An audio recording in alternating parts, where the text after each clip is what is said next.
Hey, hey, hey! Mic is actually working. Imagine that. I didn't fuck it up this time. Focus. I guess we can't win them all, can we?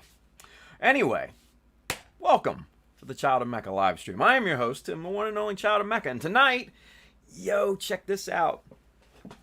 Look at this. Lido Wolf. God of Death. Hey, look at that. Vandra Lee. What's going on, Meg? Thank you. No fucking mic. Awesome. Appreciate it. Pale boy with the white balance, Chris Pab says. Well, I mean, I am Irish. What do you want? It's in my blood. Fucking hobbit. Anyway, welcome you guys. It's birthday week here at Child of Mecha. Yes, my birthday is on Thursday. So, ooh, Jay Shack, new follower over there on Twitch. Thank you. That's John Lynn. If you guys didn't know, creeping freely for you two here on, or there on YouTube. So yeah, so fun shirt. Anyway, yeah, the Lido Wolf shirt. I love this shirt. It's got his GM Sniper 2 on there and everything. Badass shirt. This is one of the new pilot shirts. If you guys didn't know, if you didn't see the pre-roll and everything like that, they are available on the Child of Mecha store. That is open again. And also, too, I forgot to mention on Friday, I Snap Plastic. Thank you for the sub. I appreciate that. Over there on the good old Twitch. Appreciate it. But I forgot to mention on Friday, with the store being opened, new shipping rates. I forgot to mention that because it is now free shipping in the U.S. and Canada, and then also it's only $10 every place else, every place outside of North America, basically. So. Hey, John Lynn with the $2 super chat. Let's get them going quick. All right, I like it. Thank you, John Lynn. Appreciate you, as always. But yeah, so free shipping to the U.S. and Canada on all Child of Mecha orders and everything like that. Yeah, so works out pretty good. $10 every place else. That's not bad. Especially in this day and age. That's not bad. Yeah. Yeah. Let's see.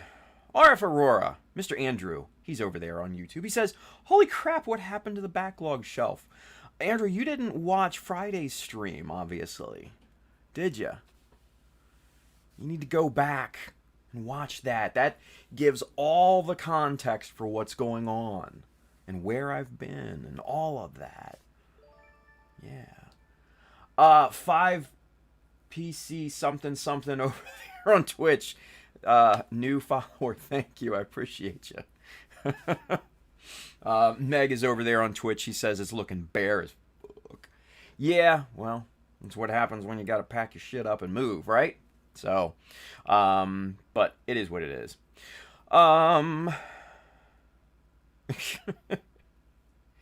Jesus. Gunplin Miami. Chris, our favorite waifu maid over there, he says he's got a question. And I'm not going to give him that we have a question deal because this is a good one. He says, how much for you to wear the shirt before sending it? Asking for a friend. We can talk afterwards, Chris. Jesus. Whoo, baby. Meg over there on Twitch, he says, ooh, moving time, moving sucks. LOL, hope it goes well. Yeah, me too. Me too. It'll be probably, I don't know, maybe at least a month or two before it actually happens. I'm just kind of packing shit up and decluttering the place so we can put it on market. So that's one of the big things right now, is to get it decluttered so that when buyers walk the house, they can visualize their shit in my house. Kind of crappy, but it is what it is. Yeah. Brandon says you might want to do that talk in public chat, Tim, so it doesn't get too kinky. Yeah, with Chris, Gump in Miami, right? I'm not worried. I've had worse. Trust me. Anyway. All right, so down to business, shall we? Down to business. If you are interested in any of the tools and materials we are about to work with and embark on here tonight, there's an Amazon link just below here with all of that good stuff on there. Like I said, tools and materials, gear for streaming, resin gear, and books for inspiration. Go stock up. Good stuff on there. If you are interested in supporting what we do, we just opened up Patreon. So again, link is in the description down below. Had a great turnout from this weekend, so thank you guys. Huge thank you.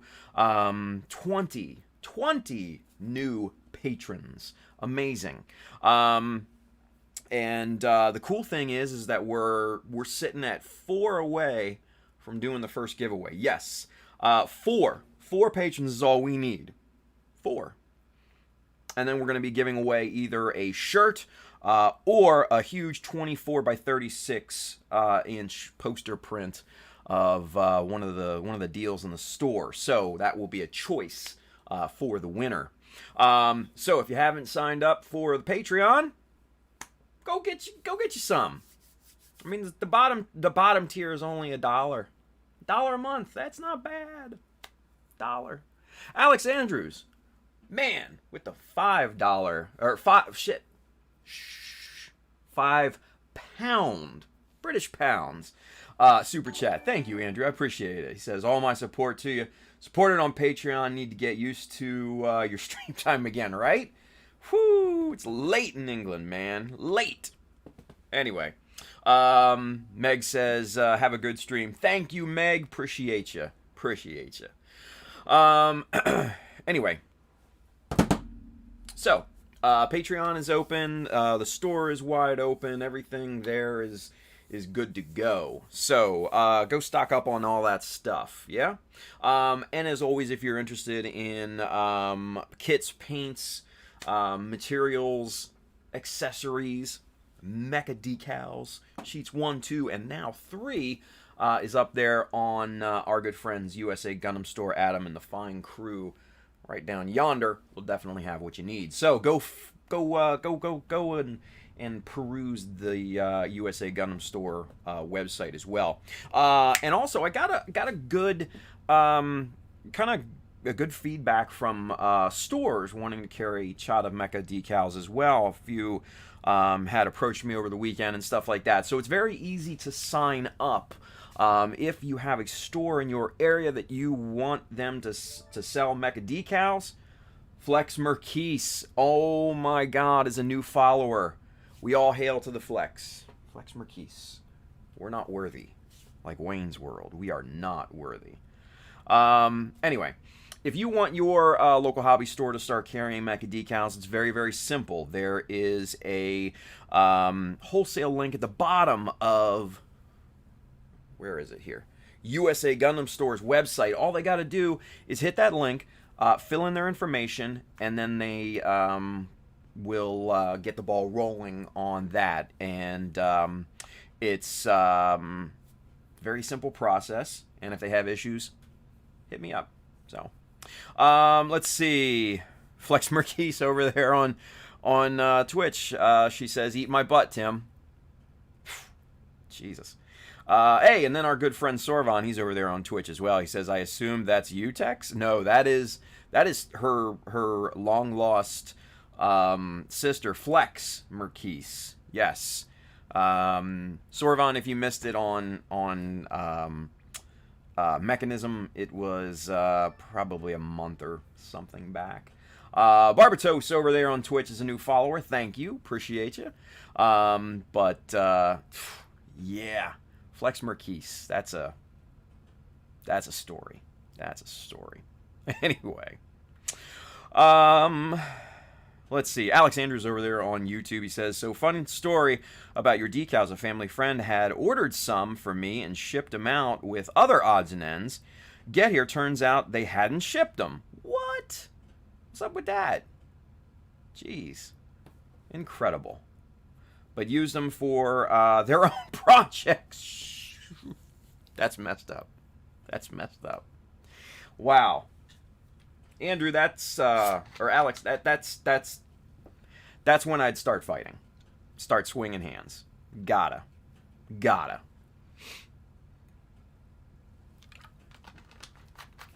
Mecha Decals are just too special.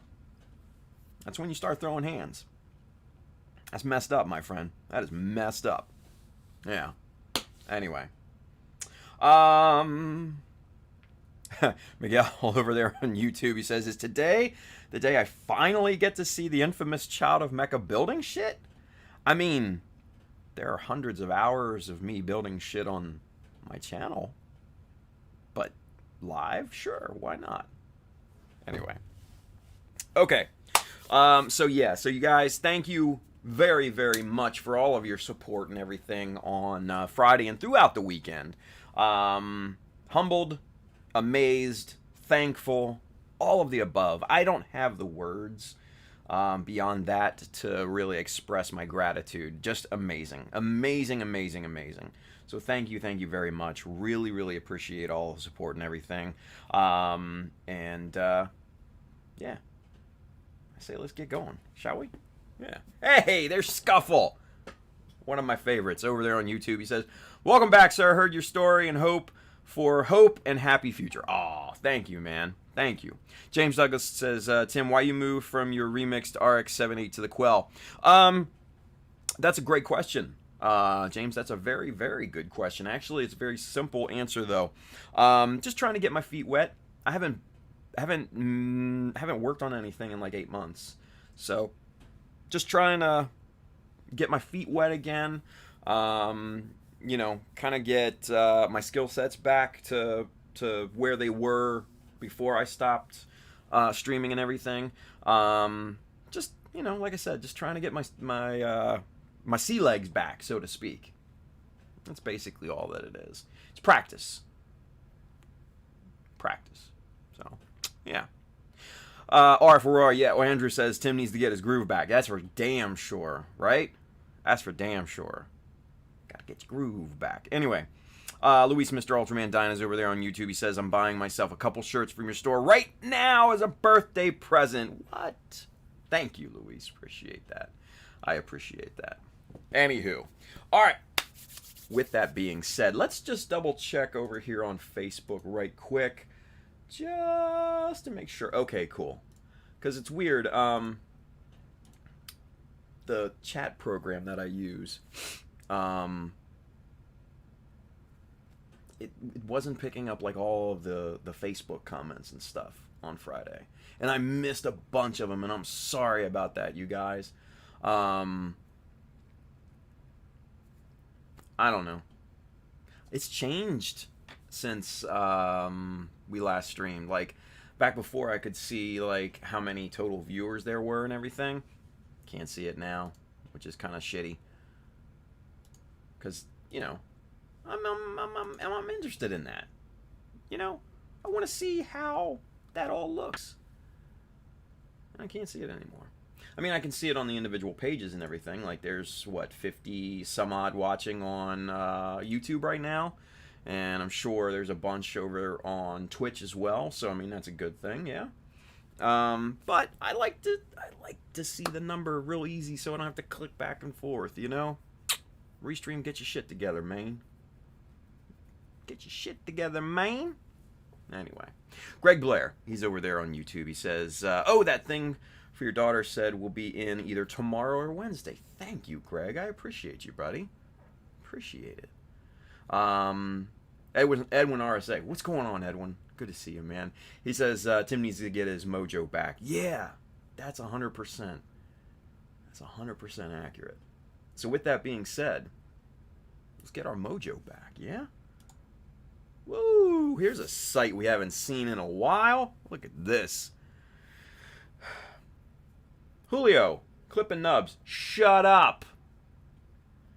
He says, half an hour and you haven't touched your model yet. Whatever. You want to touch my model? Get over here. Like Scorpion, get over here. Anyway. Alright, so, let's see. As a refresher, here's the Quel. Yeah? Now, this was originally supposed to be done for the Bandai Hobby Open, right? And we got, when I say we, it was me, Brian, Mr. Bro Builder, and Armida Tex Merquise. Tex Merquise, not Flex Merquise. Tex Merquise, the real one, right?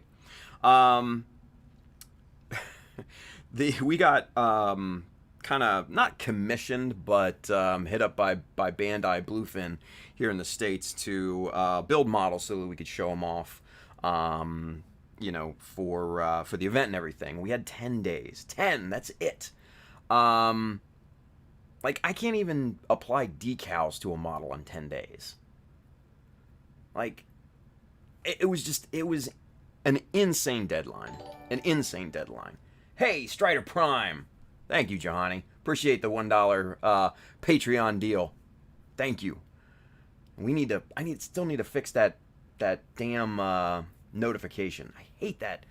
The little zombie. It's just annoying. Anyway. So we had 10 days to build these things, right? And this basically was as far as I got. I got to this point on day 7, and I was just like, yeah, it's not happening.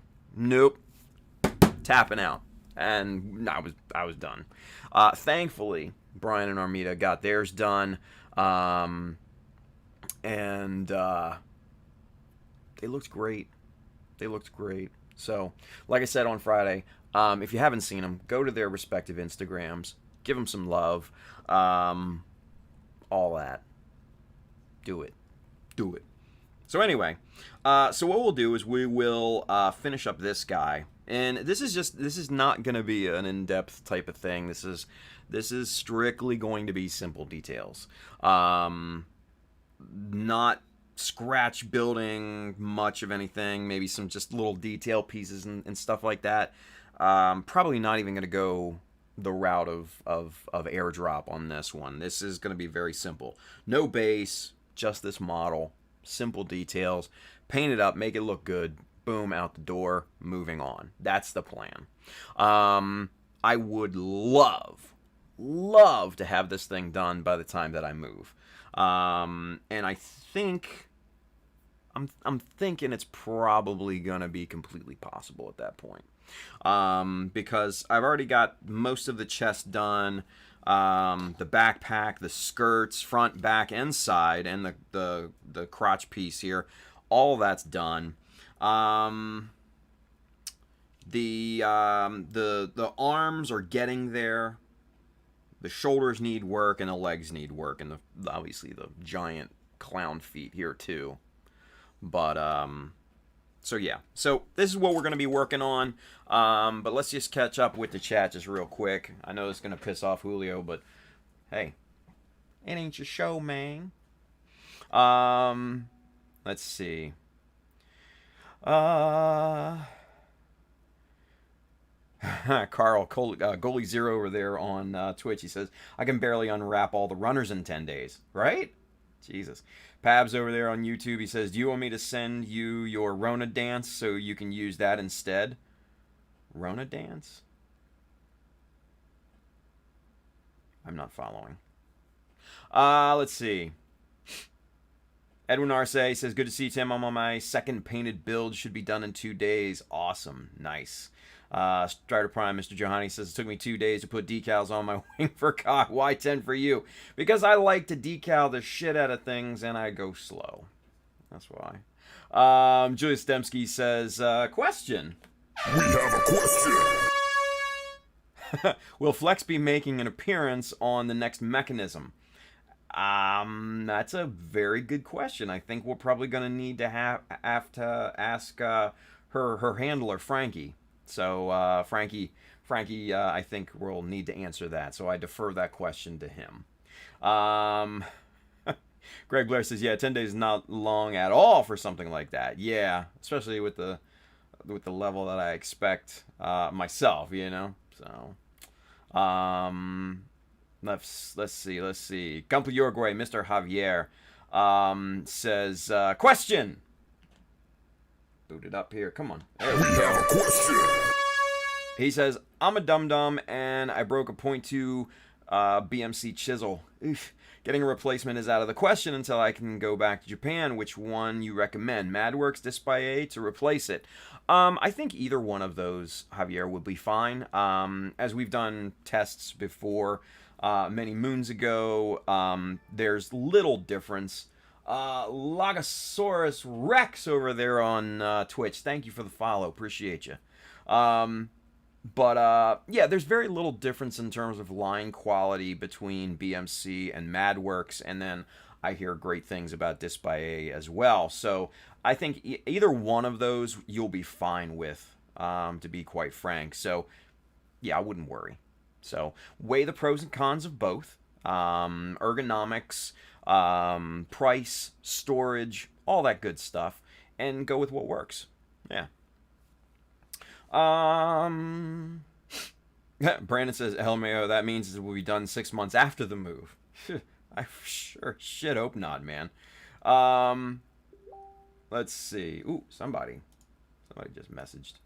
Who messaged me? Who done messaged me, yo? Pabs, what are you messaging me? Fucking, oh, that, the Rona dance. Jesus, I forgot about that. God. Anyway,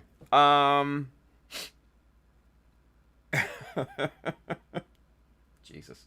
Okay, so we have a Flex Merquise sighting over there on Twitch. He says no. Evidently, she will not be on the next episode of Mechanism. She says, I'm perfectly capable of answering that on my own. I don't need that building fuck to answer for me. Wow, man, she's got some feelings about Frankie, huh? Andrew Smith, thank you for the $1 follow over there on Patreon. Appreciate you, buddy. Jesus. Yeah, Flex is a little attitude, man. Sassy. Woo. Anyway, let's see. Cheesy Plowworks over there on YouTube says, "Hey Tim, that's from the early Hazel type, right?" Yes, it is. It's kind of like the GM or the Quel 2.0, kind of unofficially, but yeah, it is. It actually is. I didn't really want to make the Hazel. When I saw the Quel, I was just like, "Yo, I gotta build that. Like that, nobody's building that. I want to build that." That's the reason why I went with it. So, yeah. Strider Prime, Mr. Johanny says, is anyone going to do the clean versus weather contest? Yeah. I think, Zach, we were talking about this in a group chat earlier today, and Zach said he's got already like 70 entry, like throwdowns or whatever. So, yeah, a lot of people, man. It's looking good. I like it. Let's see. Alex Allen Aravello. God, Alex, I hope I'm saying that right, buddy. You know what? Alex hit us up with the 3,000 stars over there on Facebook. Yeah, the stars is a new thing on Facebook. So that was awesome last week. So Alex, thank you, buddy, for that. But he says decals, most underrated detail. I think people should put more on their models. I agree. I totally agree. Let's see.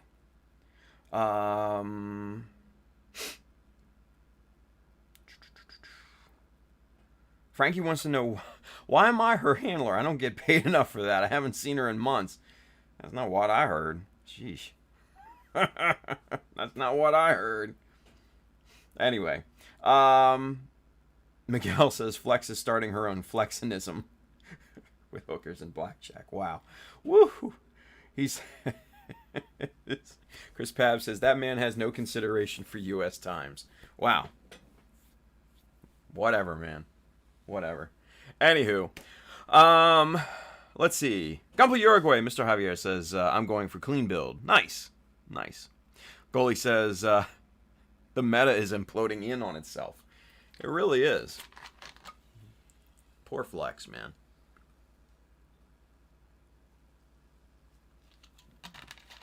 Flex Marquise is actually just a big old teddy bear once you get to know her.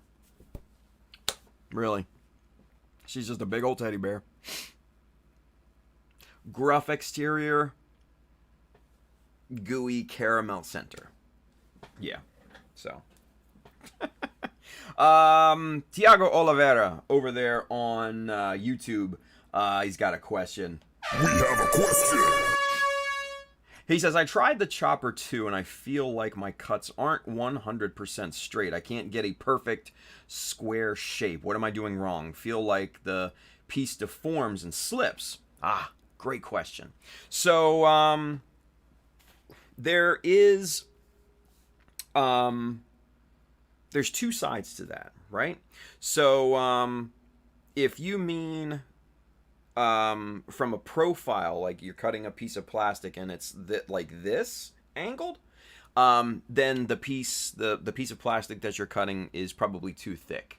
In my experience, about 1.5 millimeters is probably the maximum thickness that you can get a decently straight cut. Now, if you're talking about top down and you're getting an angled cut that way, well then what I would probably say is to take that blade out of there and see if there's anything, you know, that gets stuck in there to kind of torque the blade a little bit. If not, then what you could always do is shim that blade.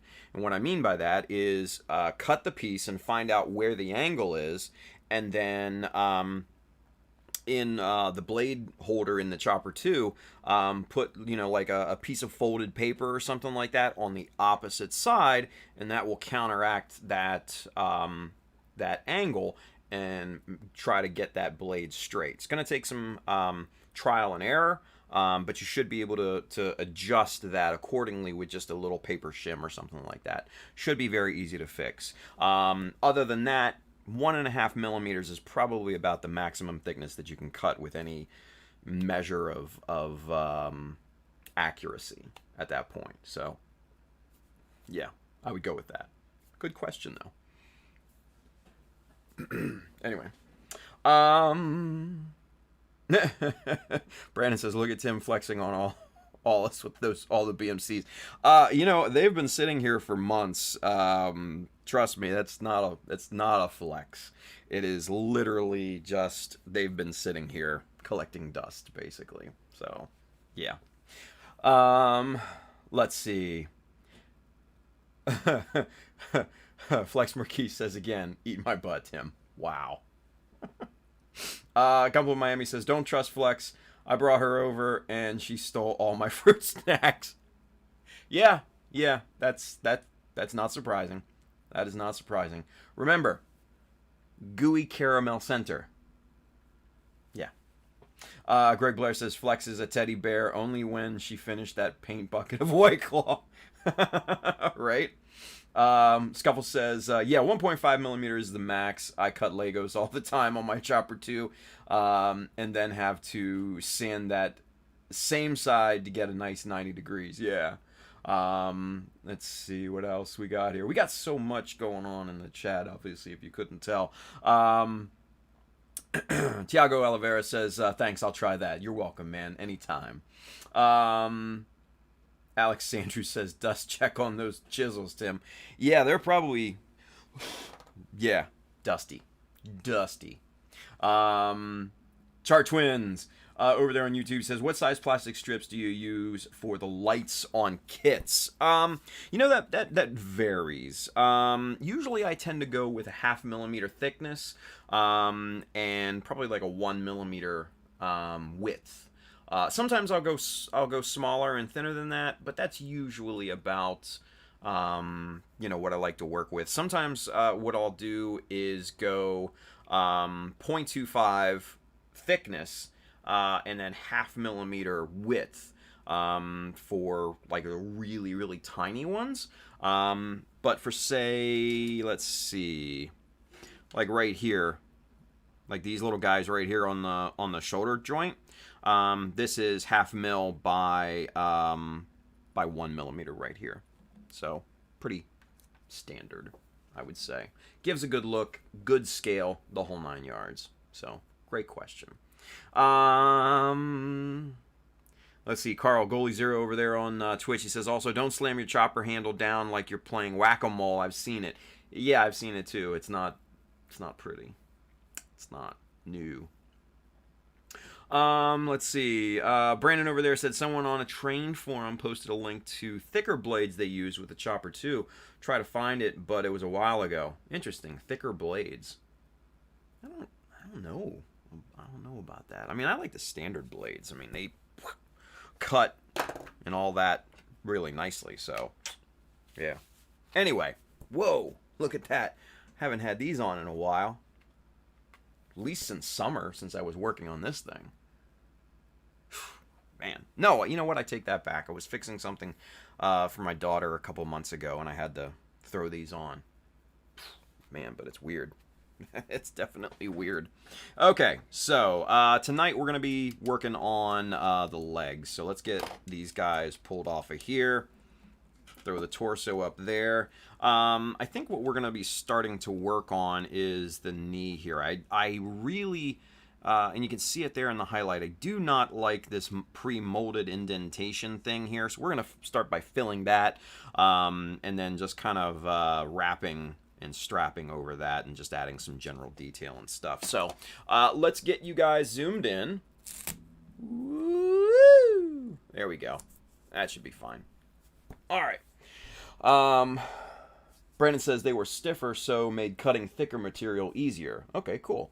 Ty Furious is over there on YouTube, giving us the hi.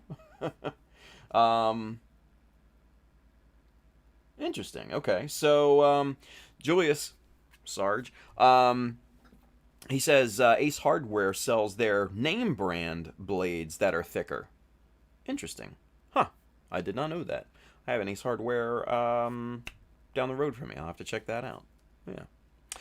Eris 385 question. Let's get that reloaded. We have a question. He says, question, what is the size of chisel you use the most in scribing? Usually 1.5. Now, mind you, I work on master grades. That's it. Or 1/100 scale. Let's be honest. So 0.15. If I said, I think I might have said 1.5. 0.15 for me is the ideal width of panel lines for a 1/100 scale. I think it's thin enough to give the illusion of scale, and you know, thick enough to, you know, not be, for the chisel not to be like super delicate too, right? Now, if you work on 144s, I would downscale that one to 0.1 for panel lines and stuff. So that's what I do. That's what I use the most. Yeah. Anyway. All right. So let's see. Let's pull this front armor off of these bad boys here. And just kind of jimmy off of here and all that. Come on.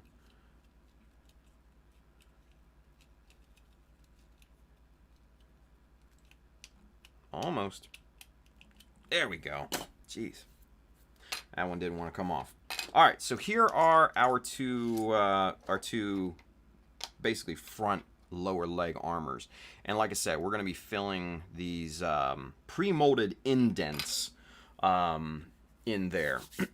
So, Jeremy Chasson says, I feel fancy, we got the subtitles. What? There's subtitles on the Facebook? No freaking way. I did not know that. How come nobody told me that? You can get subtitles over there? Huh. Auto-generated captions. What? Yo! Okay, that's actually pretty cool. I didn't know that. So it is actually generating captions in almost real time over there on the Facebook. Huh.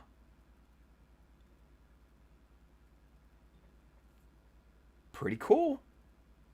Pretty cool. Huh. I like it. I like it a lot. I can't get situated on it because like I'll just watch and I'll just be like, ooh, read the captions. You know, don't no, can't do that. Can't do that. Anyway, Malumbo over there, over on YouTube, he says, "Do you know of a way to duplicate parts without resin?" Yeah, but it's probably not gonna be nearly as nice. You can do it with that moldable plastic, that Oimaru or whatever. I don't know what it's called, but it's that you heat it up in like boiling water and you mold. You know, it becomes malleable, and then you can kind of make a mold out of that with your piece. Now, your piece can't be anything like too detailed because you're going to lose, you know, a little bit of detail in that molding process. But basically, you make the mold in that, and then you layer a second batch of it over top of the piece that's embedded in the first half of the mold, right? So that basically gives you a two-part mold. Let it dry or cure, and then you can take like a two-part epoxy putty and just kind of smash that in the mold, put the back on, and that gives you kind of a fundamental, just a rudimentary type of duplication. But it's, like I said, it's not nearly as nice or as accurate as resin, unfortunately. But it's kind of a quick and dirty way of doing it, other than scratch building. So, yeah. Let's see. Catch up with the chat here because it's not moving. Yeah, everybody's watching the captions. It's crazy, right? Anyway. Yeah, I mean, RF Aurora, Andrew says if you have the money, a 3D scanner and a printer, I mean, it'd be easier just to resin cast it at that point, to be honest with you, if you know what you're doing. So, anywho. All right, so with that being said, let's get to this here. We need to fill these in. So what we need to do is we need to find the maximum width of this top here. Since it tapers down, we want our plastic piece to be as wide as the widest point here on the knee. So I think we're going to be starting off with a 6.3 just to be on the safe side of things. Now, if you remember back in the day, I've got all of my plastic strips over here, and yep, let's see. I think it looks like we found it. Ooh, look at that. That 6.3 looks like it's gonna work really, really well. Any little bit that's left in the gap or anything like that, we can just fill with super glue and it's fine. But yeah, that looks like it's gonna work real nicely.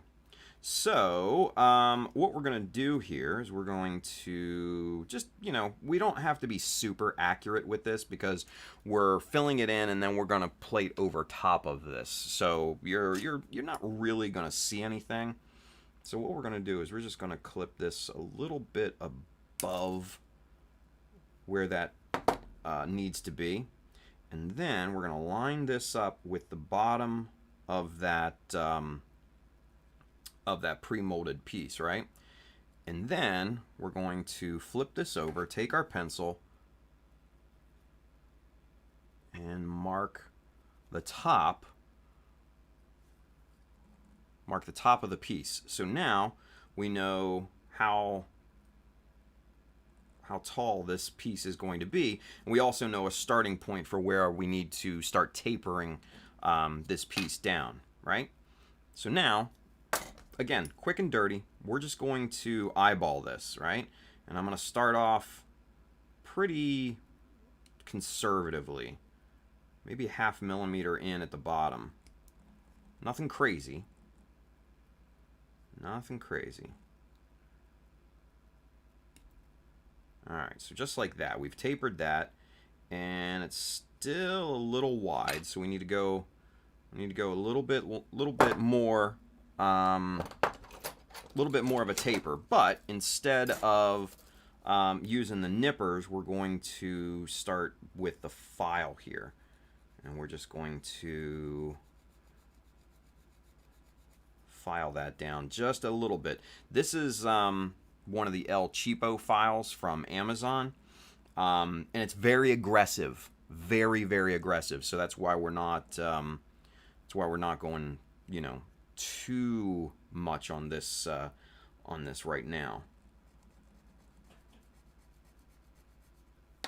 Okay, so let's see what that looks like here. All right, so the left side looks pretty good. Right side is still a little wide at the bottom.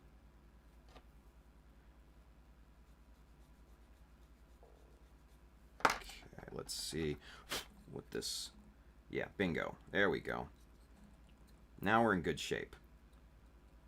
We got a little bit of a gap right up here, but that's not a big deal. We'll fill that in with super glue, sand it down, and you'll never ever know that there was a gap there, so not a big deal. All right, so what we got to do, let's mount this in our tweezers here and get our good friend, you remember him, Bob Smith, BSI.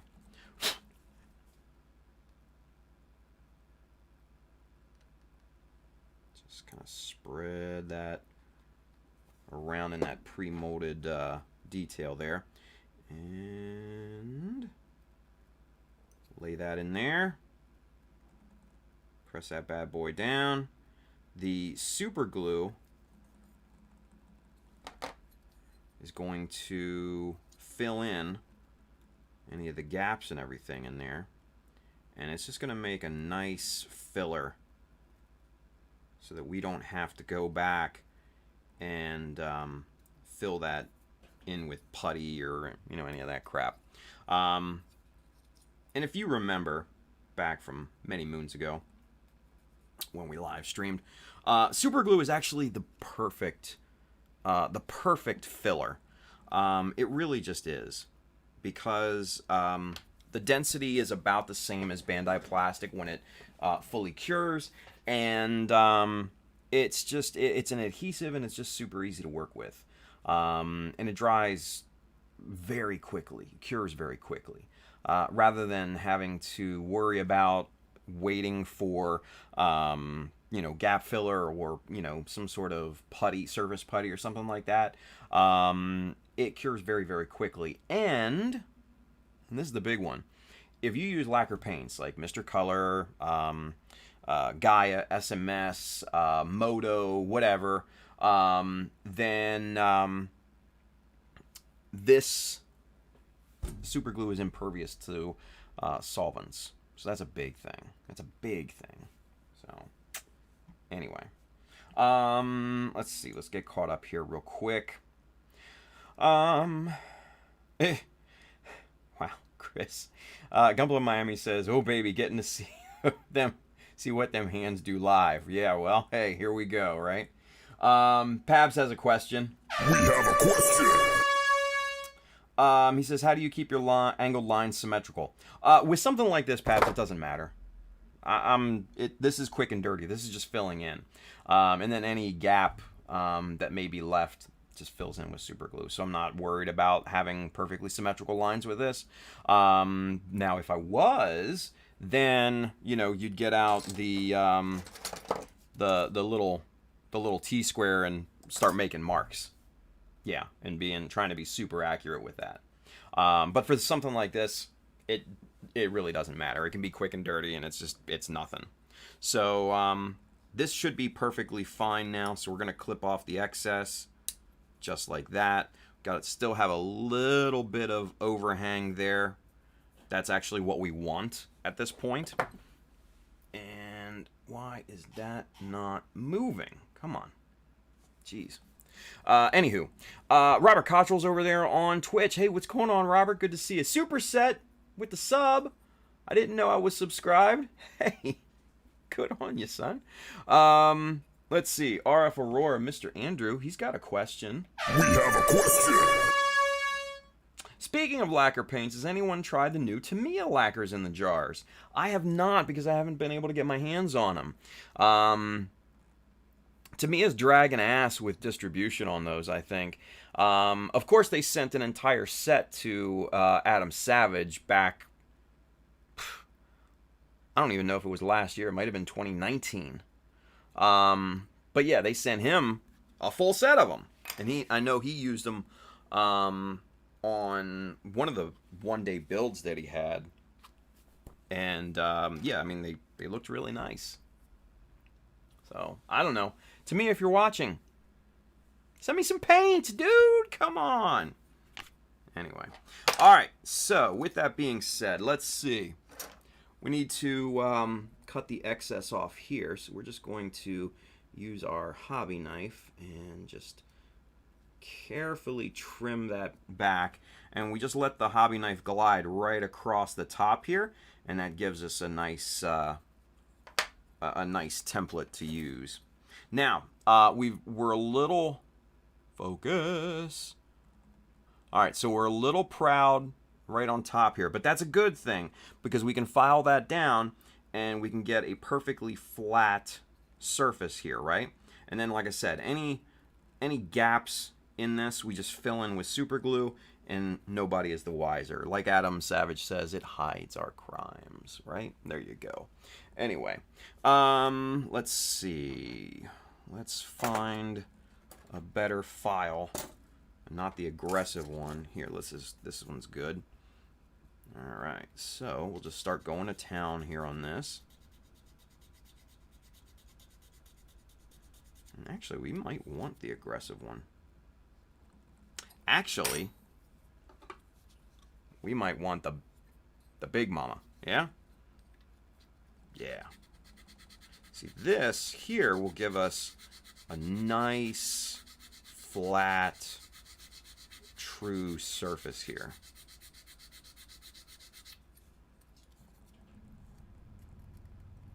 Yeah, that's getting there. That's getting there. Put a little bit more pressure. When I'm filing, you know, I like to apply different pressure. Usually if you're starting to file, you want to apply pressure like right underneath, like right about here, right?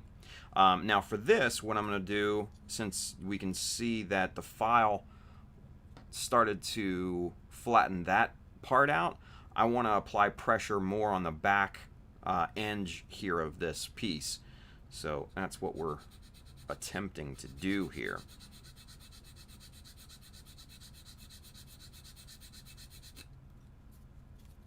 Okay.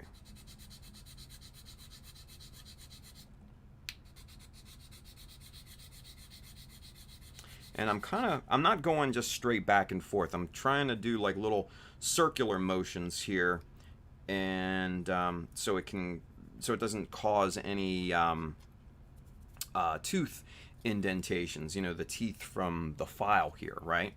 So that's what we're trying to do. Alternatively, we can start just kind of turning the piece itself if you're not good at the motion.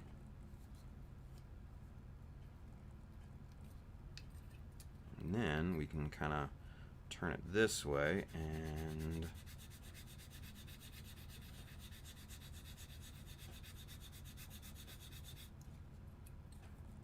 there we go. Yeah, that passes the fingernail test real nicely. Real nicely. Okay.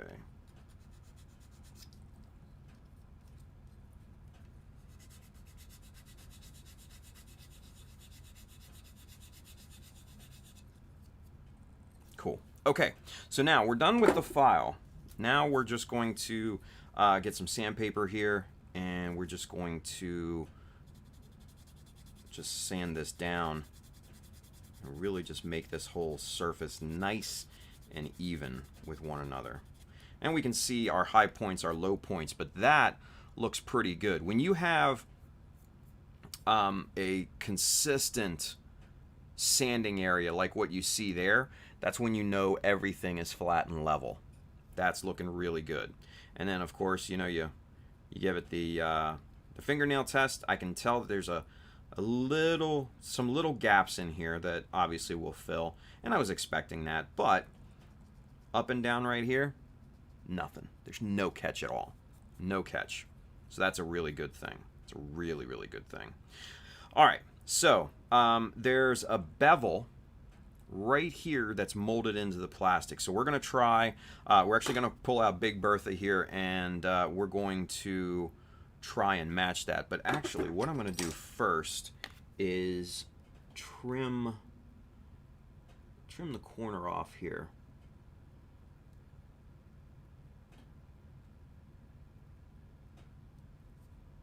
There. That'll give us a better starting point for this, and so we can kind of match the angle. Now I'm just going real nice and slow. I don't want to take off too much material here. That's looking pretty good. Now I'm going to grab my 600 sanding block here.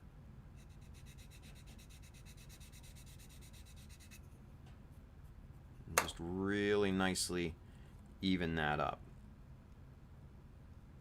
Yeah, good stuff. Now, if you're interested in making one of these sanding blocks, I have an entire tutorial on my website on how you can make these out of 1/4-inch MDF, some double-sided sticky tape, and sandpaper. Super easy, super easy. Also super glue. That's what seals this in and gives it really, really nice stability. All right, just sanding the top here and getting that nice and flush.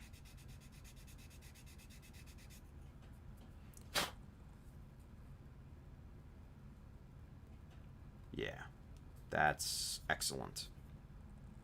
That's excellent. All right, so there we go. We basically filled this in.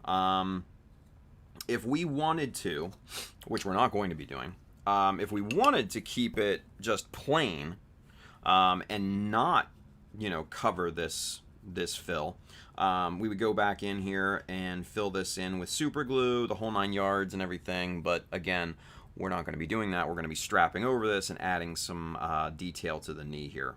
So that's what we're going to do next. But first, let's get caught up with the chat here. Yeah.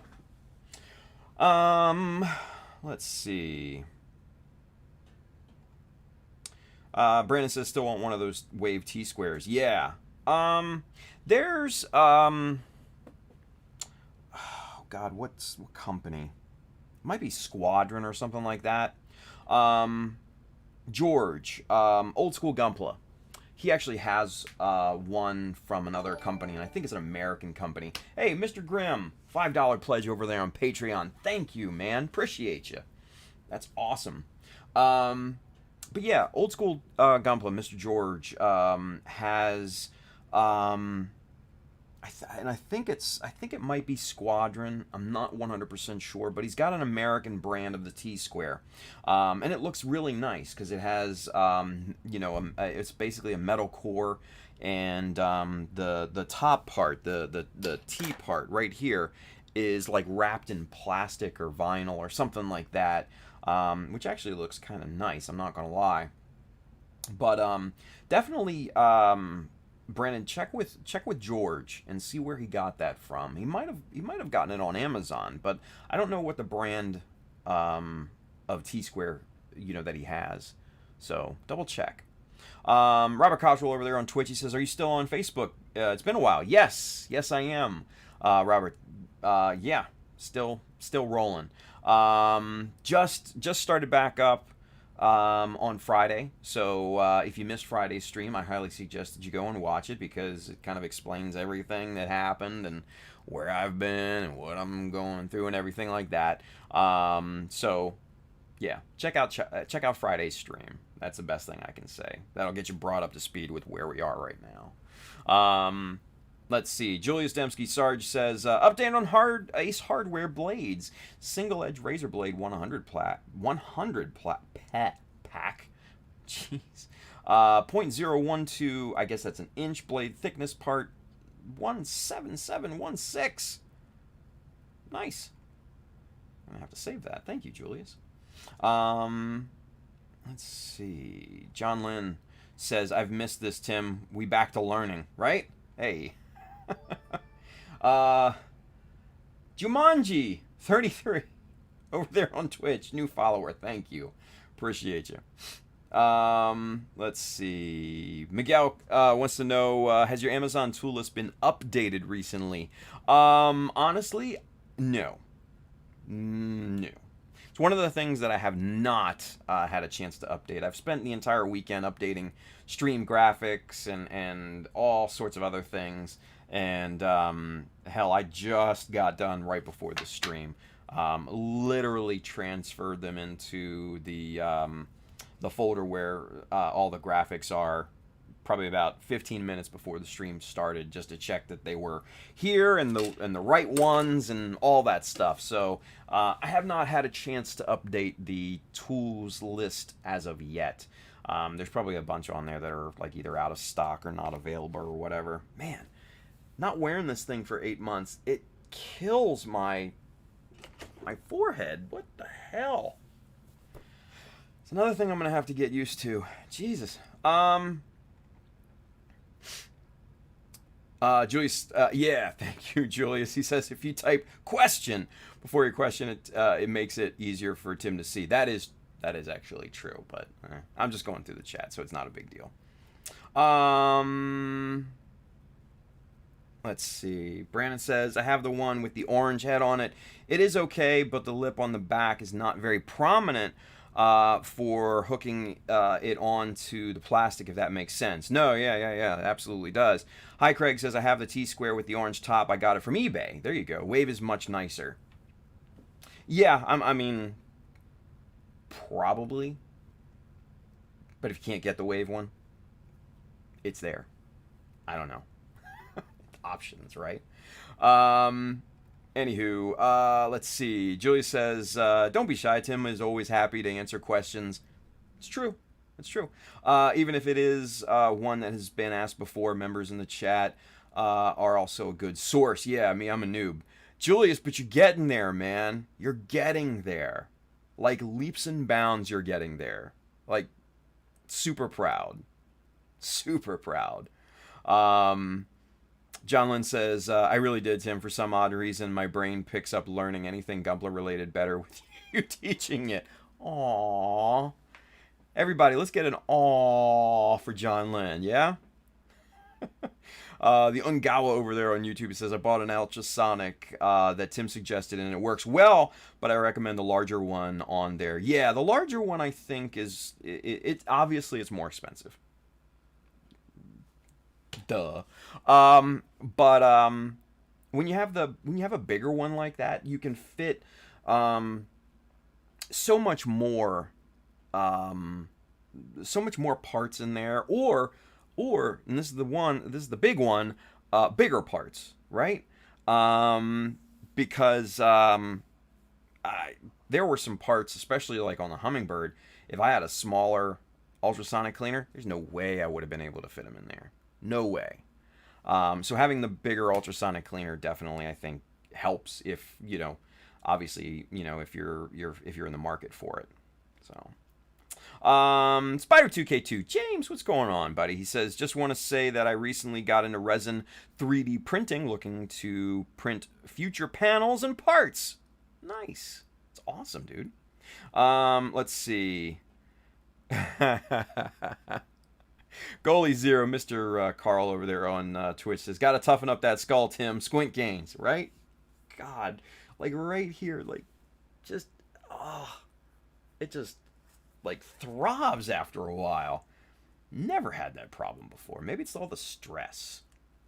I don't know. Anyway, gotta meditate before the stream or something. Tim, you don't have a 4 head, you have a 9 head. Wow. Thanks, Julius. I don't know how to take that, honestly. Jesus. The Ungawa, an updated tool list would be nice to make it easy to show newer folks. Yeah. No, you know what? I'm gonna have to get on that. I will do my best to do that over before the next stream. Okay. I will try my best. Brandon says, yeah, it's not bad. I think I paid $5 for the orange T-square. There you go. RF Aurora, Ultraman Dinah, Julius. Aww. Big Goof. Mr. Ben, he's got a question for us. We have a question. He says, will fitted hats become an option for the store? I can't with the snapbacks. Just can't. Ben, email me or message me on the back end. I don't have access to truly fitted hats, but I can get the flex fit hats in almost all the colors. Well, probably all the colors now that I've trimmed the fat on the hat side of things. Yeah.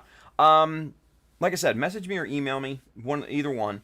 Tell me what you're interested in, and I'll see if we can't make it happen for you. It would be the same price, nothing different.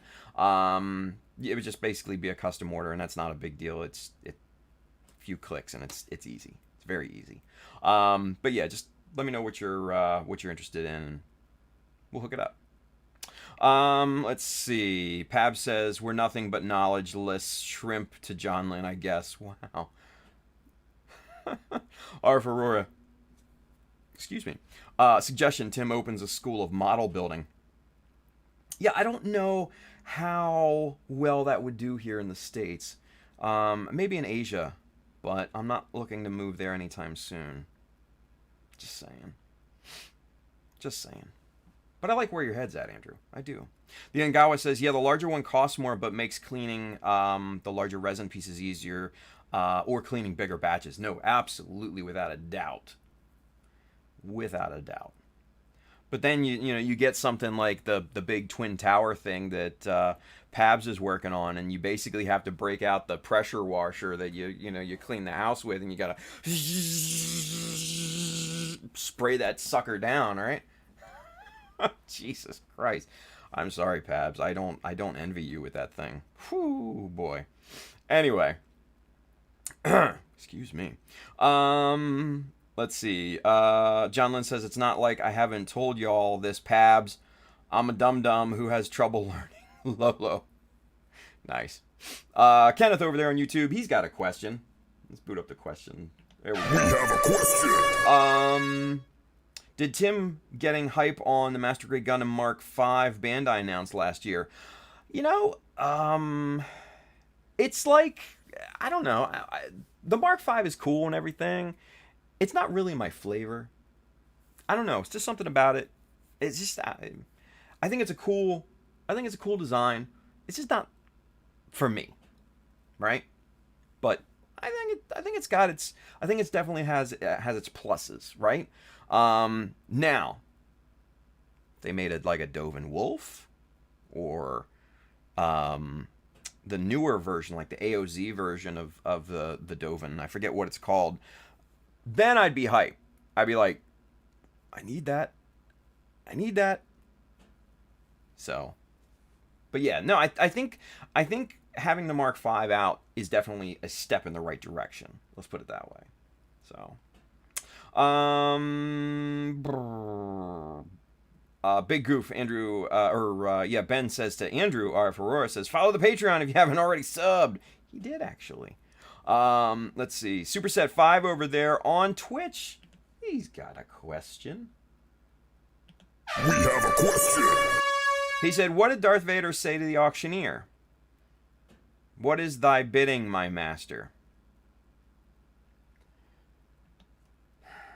I wish I had like a badumps button here on the stream deck, because I would give that right now. Badumps. Anyway. Stephen Eckert's over there on Facebook. He says, been so long for us watching your work, your art. I hope it feels amazing to you as it does for us. You're an inspiration, dude. I hope you know that. Stephen, thank you, buddy. I really appreciate those kind words. That makes me feel really good. Yeah. No, I'm feeling this. I needed, number one, I needed the routine in my life. Number two, I needed the positivity, and I definitely have gotten that. So, thank you. Let's see. Ben says, those are perfect. I'll hit you up tomorrow. Thank you, buddy. Word. Hey, Wilson Alanea is over there on Facebook. He says, hey, Tim, what's up? What's going on, Wilson? Good to see you, man. Excuse me. Brandon says, can't live on McDonald's for the rest of your life, so a move to Asia might be hard. You know, that's funny. Like, everybody thinks I eat McDonald's all the time. I don't. I don't remember the last time I had McDonald's, actually. It's been a long time. Now, mind you, that doesn't preclude me from going to McDonald's over in Japan, because they have an amazing quality meal over there. But nah, I haven't.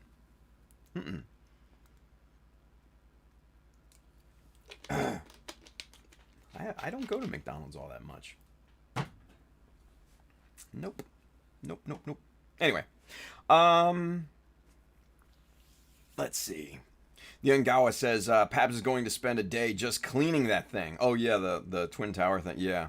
The Ungawa says, does Tim not love the Dovin Wolf? No, I'd like the Dovin Wolf. I do. I'd like the Dovin Wolf. And I think the Rebin Wolf. That's the AOZ, I guess the AOZ version. The new one, which is awesome. Hot. Yeah, I like that one a lot. Anyway, R4 says the Mark V is a cool design, but not a Tim design. Yeah, that's a fair way of putting it, Andrew. That's a fair way of putting it. Master Grade Silver Bullet. Yeah, I mean, I think that would be kind of cool. Silver Bullet, yeah. Soravon over there on Twitch. What's going on, buddy? Good to see you back again. And thank you for holding it down over there. I appreciate you. He says, they'll do a Dovin Wolf and or Silver Bullet off the mold. It wouldn't surprise me. Depending on how well the Mark V does. That's going to be the precursor to everything. If the Mark V tanks, we'll never see those. If it sells moderately well, we might see one as a P Bandai. If it sells like gangbusters, who knows? Sky's the limit after that point. But it's got to sell well. That's the thing. The first one's got to sell well. It's got to give Bandai confidence in what they're doing. I can't blame them. It's a business. Excuse me. Big Goof. Mr. Ben, he says, I'm out. Good night, all. I'll catch the rest of the stream tomorrow. Thank you, Ben. Appreciate you. Let's see. Ungawa says, Mark V over Dovin Wolf over Rebin Wolf and Silver Bullet Suppressor. Whoa. Robert Cottrell says, I just checked out Friday show, and man, it brought tears to my eyes. Best of luck, my friend. Thank you, Robert. I appreciate that. Yeah, it was an emotional show, I think, for a lot of people. But, it ended positively. Very positively. And it definitely gave me fuel to go through and get through the weekend and everything. So I think, like I said, interacting with you guys, interacting with the Mecha Army again, just getting into the trenches, so to speak, of building and showing you guys and teaching you and all this, it's definitely what I need. So, yeah. All right. Anyway, let's get back to it. We got about 40 minutes left. All right. So, we got our piece nice and filled here, and I'm just kind of going over this just giving it the once over. Yeah, that's good. Nice and good. All right, so we got that filled. Now we can do kind of our strapping over this part here. Now, before we do that, though, I want to come up with a bit of a design for this, because I just don't want it to be kind of just a straight strapping thing that we've done 100 times before. I want this to look a little bit more, right? Just a little bit extra. Nothing crazy. Just a little bit. Just a bit. Yeah. Hey! Mr. Nico from Canada. Nicholas Tejada is over there on YouTube. New World Gunpla. What's going on, Nico? Good to see you, buddy. Hey, and our friend Zach Aurelius, Mr. Zach, is over there on YouTube as well. He says, bruh, come on, Mark V ain't gonna tank. It's gonna sell out fast everywhere. I mean, I hope. That's like... You never know, though. That's the thing. You never know.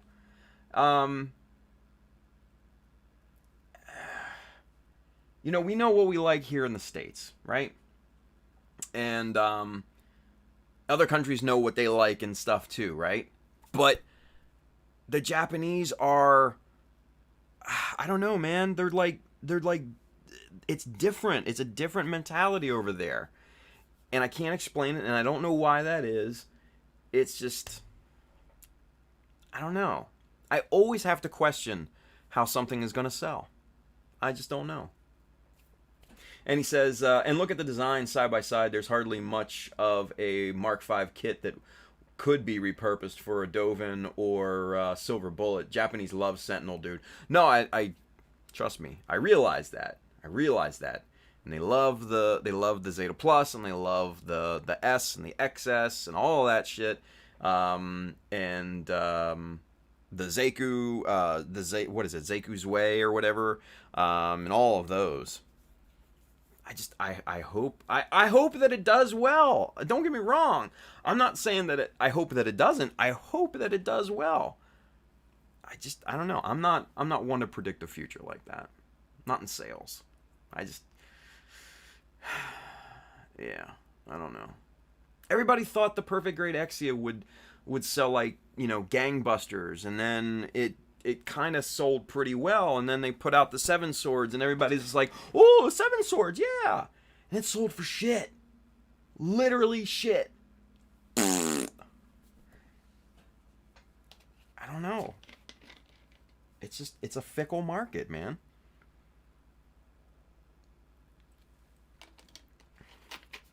I'm not one to predict the not one to predict the future in terms of sales. I just don't know. He said, Zach says it'll do well in limited production, so it makes sense it was a P Bandai. Yeah, as a standard release, it might have been underwhelming sales. Yeah. See, I thought it was a wide release. I didn't know the Mark V was a PB. That makes more sense. Way more sense. Yeah. Mike Seller there on YouTube, he says, I think the Mark V will do fine. Yeah. Ha! Bill, Mr. Rushlom, he says, oh crap, totally forgot the stream was on.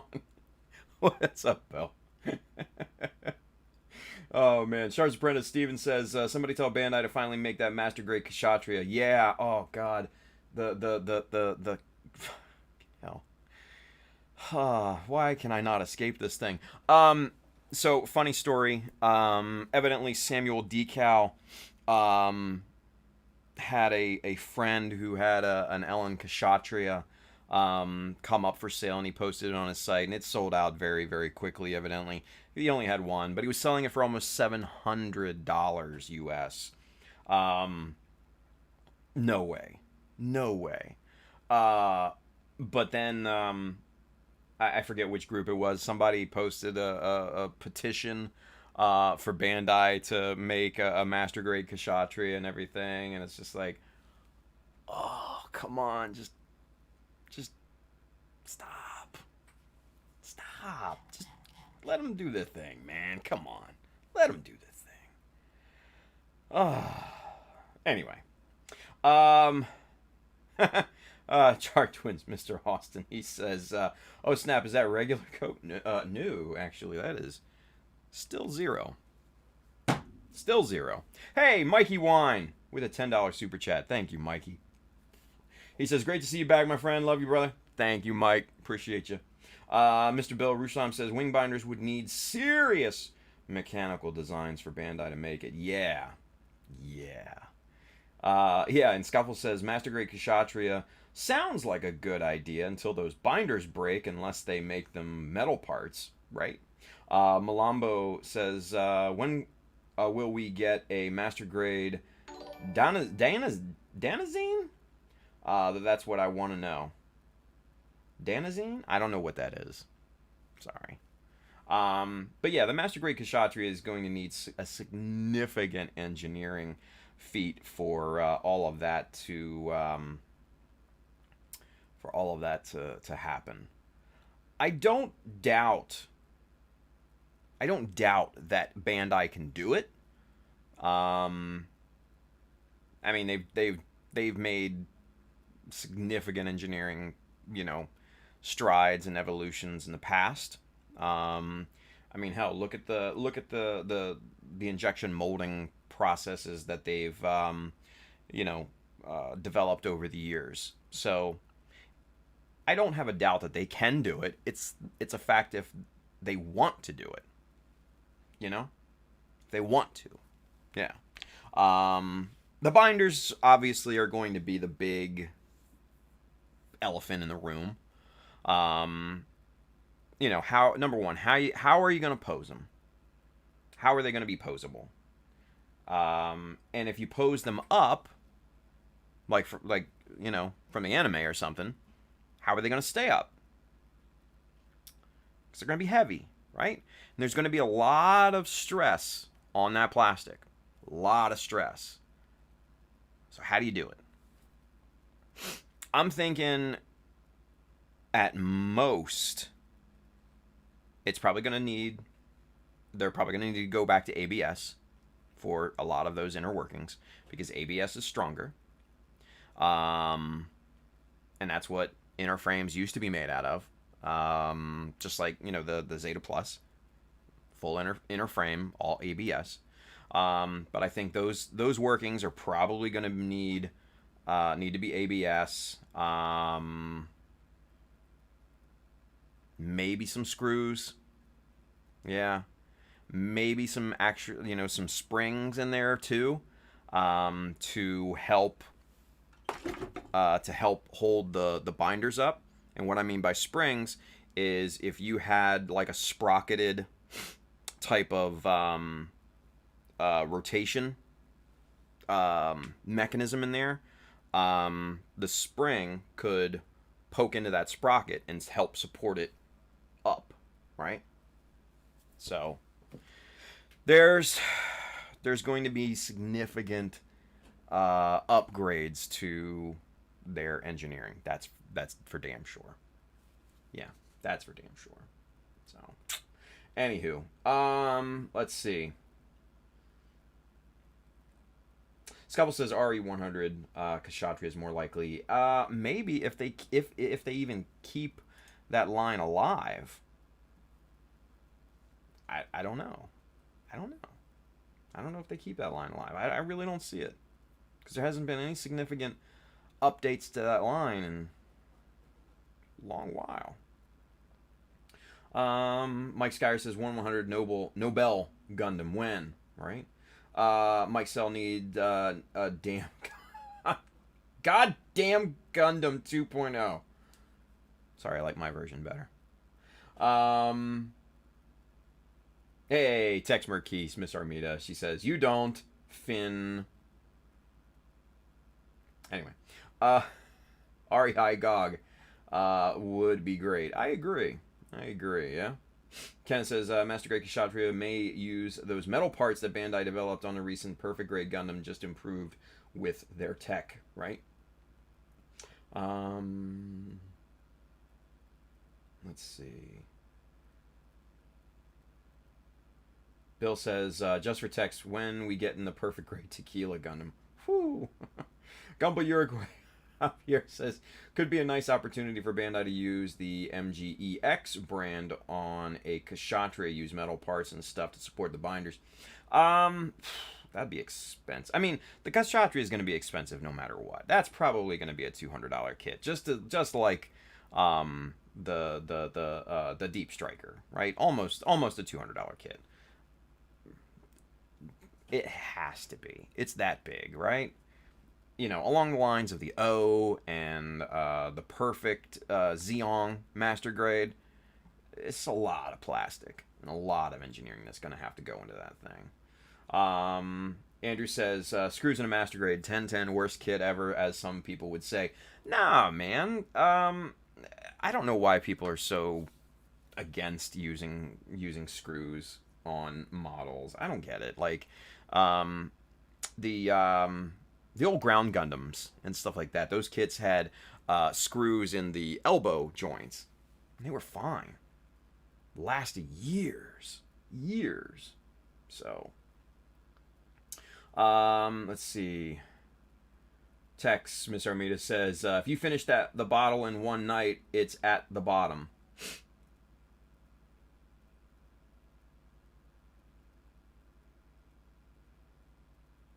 Fair enough. Scuffle says, when I was little, my dad tried to convince me that Robotech Macross, Transformers, Gundam, and GoBots were part of the same family. Wow.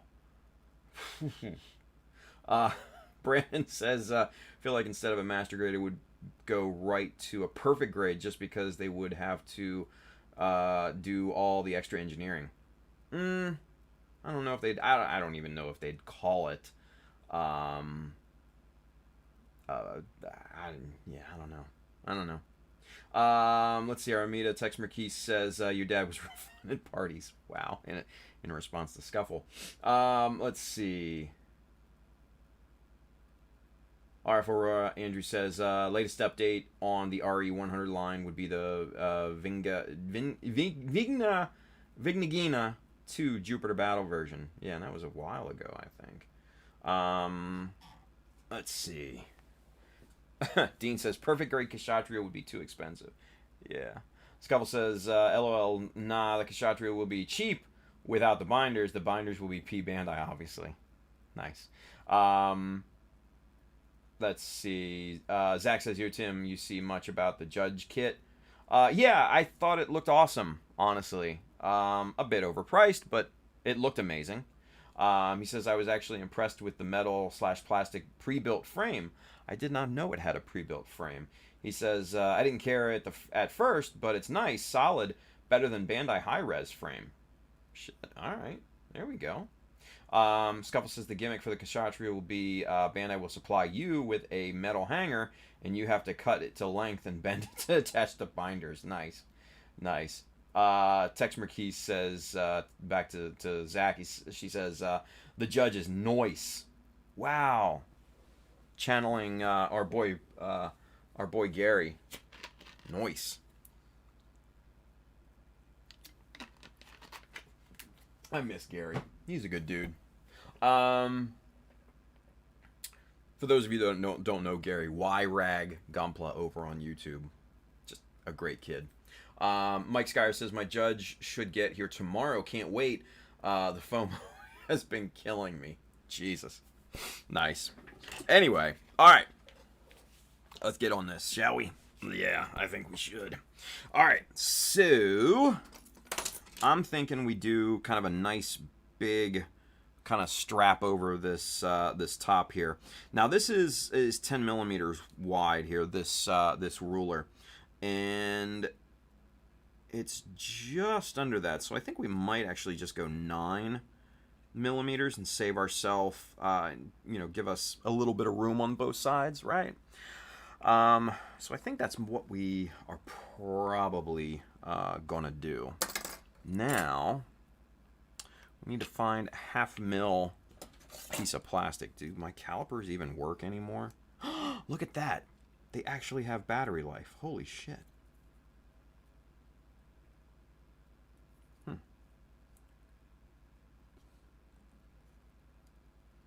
Alright, so that's 0.66 millimeters. So that's not bad. We can work with that if we can't find 1/2 mil.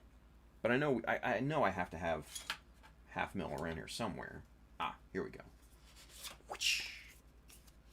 I think this is 1/2 mil right here. No, look at that. That's 0.4. Oh, that must be some McMaster car stuff there. All right, let's see. What else do we have over here? Let's see. Ah, what's this one here? This might be 0.5. Yeah, fuck it, close enough. Whatever. Anywho, all right. So what we'll do is we'll get this over here. All right, so when you're dealing with plastic sheet, right, there's usually a shiny side, reflective, right, kind of glossy, and you can see the light reflecting there. And then you flip it over, and then there's the matte side. No reflection. Can't see anything there, right? So we're going to use this side because we can draw on this the whole nine. So what we'll do is we will use this side, and where's my other hobby knife? Shit. I don't know where it is. Yeah, fuck it. I'll just use the old X-Acto knife here, even though I hate these blades. All right, so we're going to cut this right there. Snap this off so we get a nice edge there, right? And then we're going to go 9 millimeters over.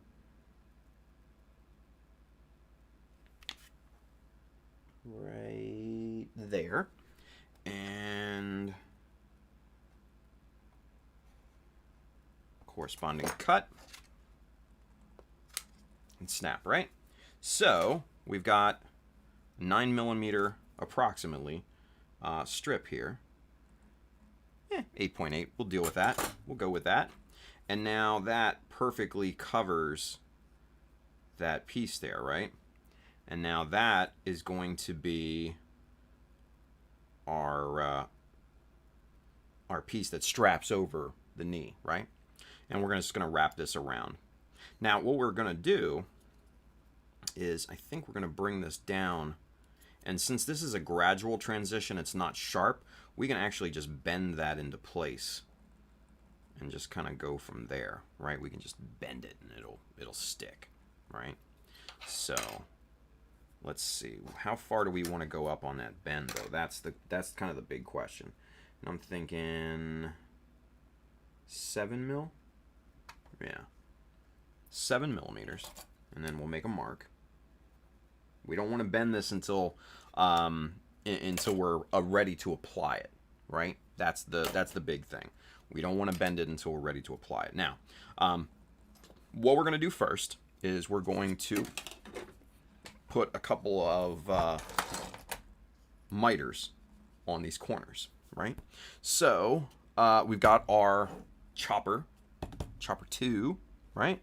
And we've got to find, where's the 45-degree guide? Here it is. Everything is, I used to know where everything is, but now I don't. So what are you going to do?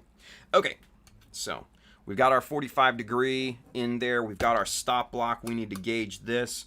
We're going to go with 0.5 millimeter on this. So we get a nice 1 millimeter miter on there. Because remember, you double it.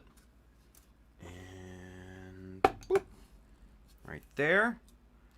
And there you can see that corner cut off. Same thing on the other side. And there you go. That looks real nice. Okay. So we'll go with that. Put our chopper over yonder here. What time is it? 11:39. Cool. We got still 20 minutes left. And then we've got our bend line there. So we're looking pretty good. Now we need to get our flat pliers here. I think these are called duck bill, if I'm not mistaken. I think Mike Wine had corrected me one time about that. And we're just going to put a slight bend into this. Nothing crazy, right? Just a slight bend right on that line, right? And that's the beauty of having a set of pliers like these, is because you can kind of use these as kind of a brake, you know, like for metal bending and stuff. And boom, just like that. There's our piece kind of just mocked up and looking real nice, right? So obviously we're going to cut that top off here, and we're going to bend that to, or we're going to cut that to shape and everything like that, and make it look all nice. But that is basically our starting off point, and that's going to look really, really good. So with that being said, let's start gauging where we need this thing to be. We're looking at about 1 mil on each side. And I'm going to make some marks here so that when we go to glue this in place, it's going to be as straight and as centered as possible. Now, it'll probably be completely impossible to get it perfectly centered and straight just because of the nature of the piece here, because it's got all sorts of compound angles and everything. And there's no easy way to do it, unfortunately, but we can get it as close as possible and pretty much undistinguishable to the human eye, right? So that right there looks pretty damn good. Happy with it. Happy with it. So let's mount this thing up here. Let's get that back into its place. And then we'll flip this thing over, and we'll just make a quick mark on the back so we know where to apply glue, right? All right, get that into our tweezers here, right about there. And so there we have to apply glue kind of below. It's hard to see on camera, but you can kind of see the line going across right there, right? So put a little bead of glue right down here. Just gently spread that out. Now there's probably going to be some squeeze out on this thing. That's to be expected. And that's a good thing because it's basically a gap filler. We can go back and we can clean up that that squeeze out at a later date. It's simple, and I'll show you how to do that if you don't remember. All right, so moment of truth. We place this piece. Now, the gauge is this bend here, right? That's where we really are trying to aim for accuracy, is getting that bend.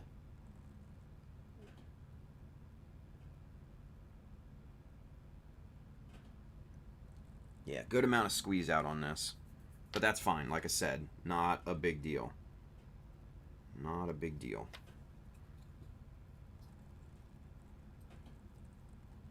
That's to be expected.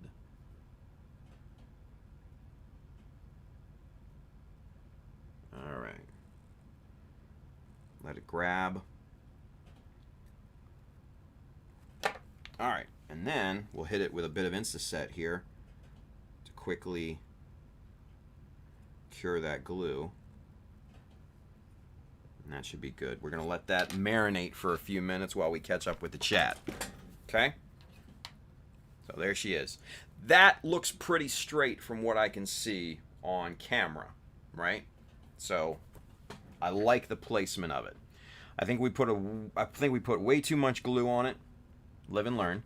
Still, like I said, still getting my sea legs back, but we can easily clean that up and tidy it up, make it look really, really nice here. Once this glue cures, right? So let's get caught up with the chat right quick, yeah. Let's see here. Tex Marquis says it's a decent sized shelf decoration. I guess talking about the judge. She says debating on a custom paint job or as is. Go custom. Go custom. Zach says when Tim looks at us in the camera with his loop on. Yeah, right. Big googly eyes, right? Yeah. Let's see. Brandon says I need a display case for the new house, man cave. Any recommendations besides Detolf from IKEA? Yeah, don't get the Detolf. My God, Detolf is poo poo. if you've got some money to spend, the Besta series of shelving and everything, highly recommended. Highly recommended because you can put LEDs in there. You can get some nice glass shelves, soft closed doors, the whole nine.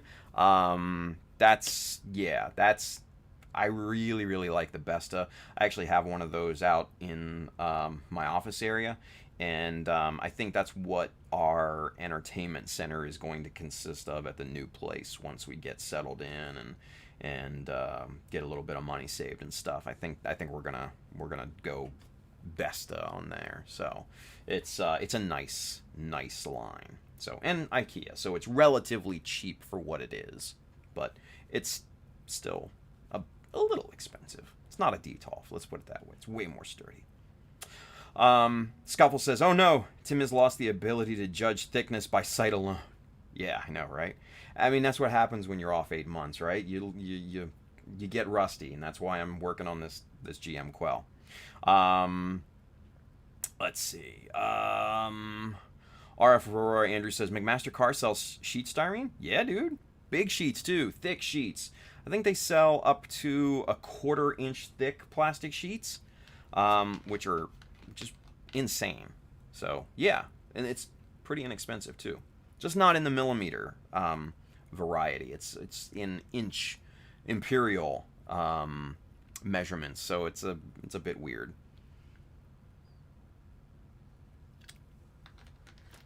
Anyway, Mike Skyer says, "Custom paint." I guess that's in response to Tex, and she says, "That's what I'm thinking, Mike." Yeah, there you go. There you go. Zach says, "I'm tempted to just panel line, decal, and top coat without painting. Plastic color and part separation out of the box is so nice as is." Tex says, "I won't tell." Soul Zach. Nice. Let's see. Bill says, "Brandon, make your own, but instead of glass shelves, use clear acrylic sheet."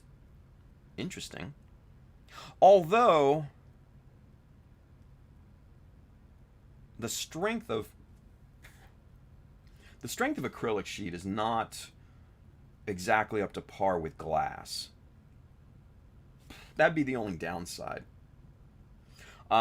Simply because glass, especially at thinner thicknesses, especially when it's tempered like that, is, I think, a bit stronger than acrylic would be at the same thickness. I could be wrong. I'm not completely up on types of acrylic and stuff, but I don't know.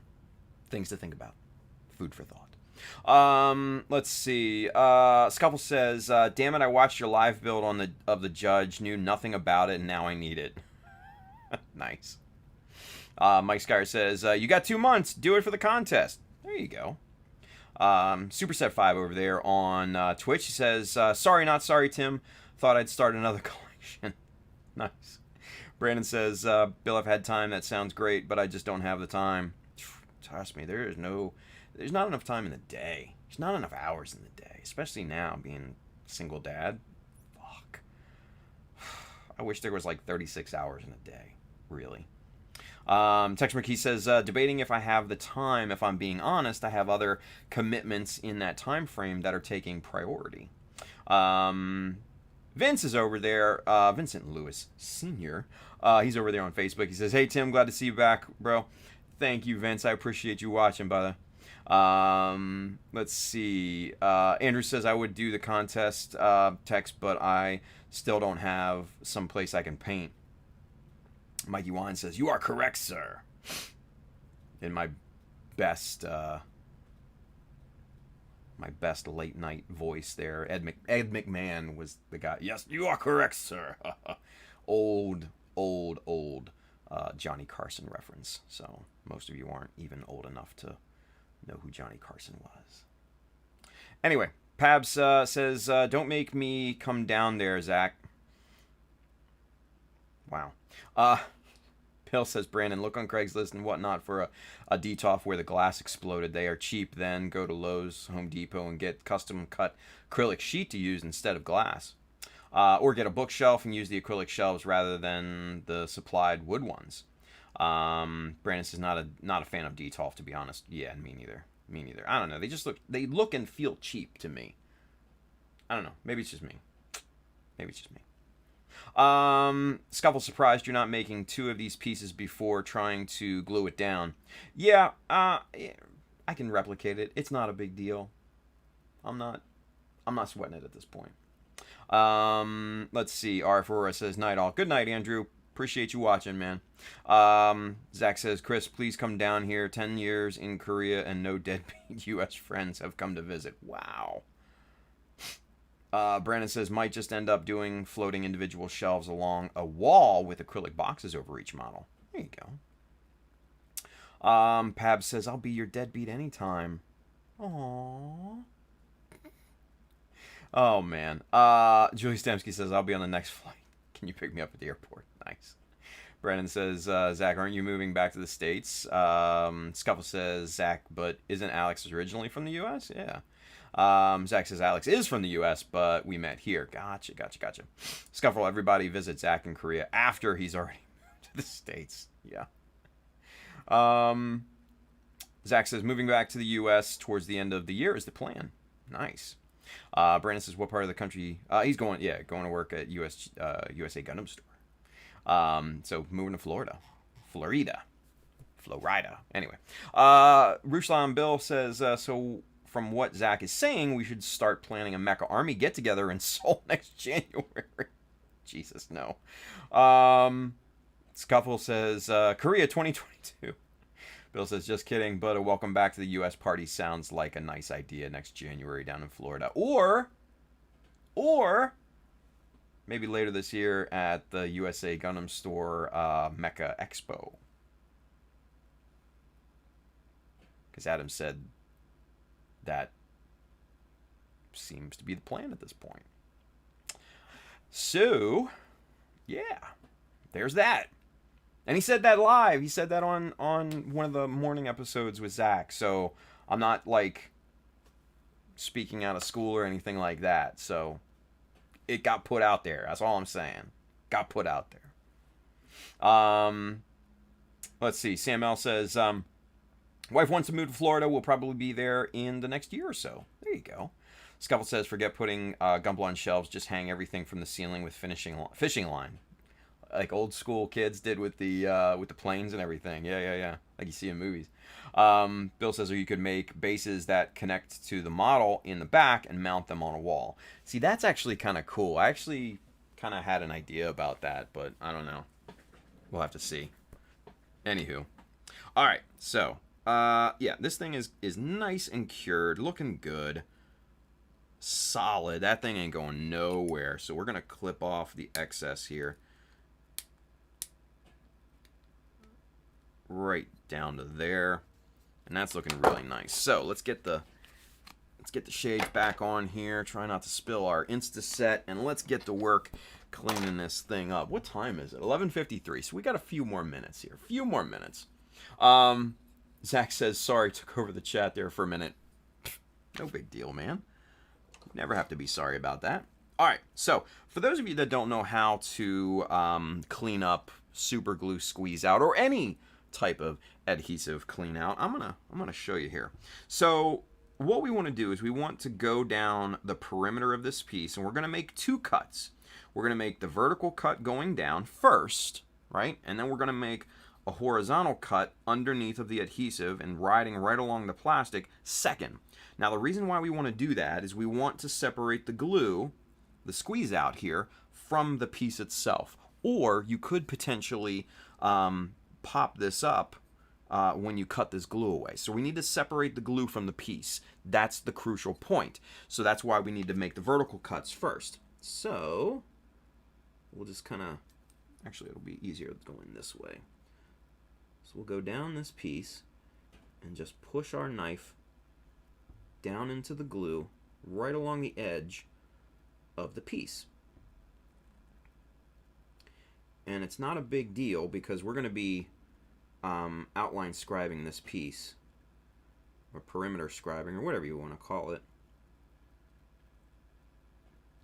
So there. So this glue squeeze out along this side is now separated from the white strip that we put down. So now we can go and get our knife right under this cured glue, and that should, if we did it right, that should just pop up, and we just need to finesse it at this point, right? And look at this, watch. Bloop. See how that just comes right off of there? Just like that, and now we have a nice square, clean edge there.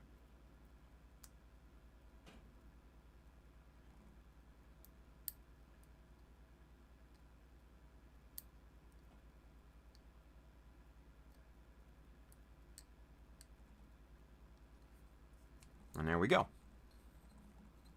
Nicely cleaned edge. Perfect. And then we just go right around this thing and just continue to pop this glue.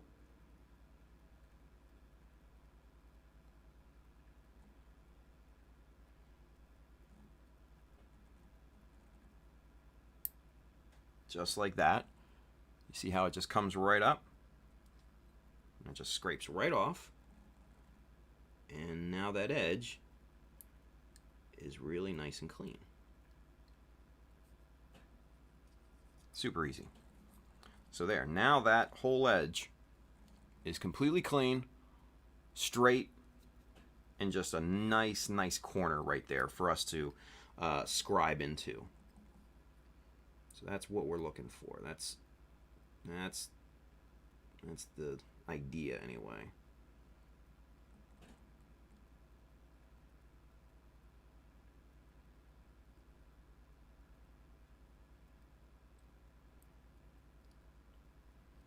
Now, it looks like I didn't cut close enough to this edge. That's why I'm kind of going back here and just basically just getting a little closer to the edge of the plastic.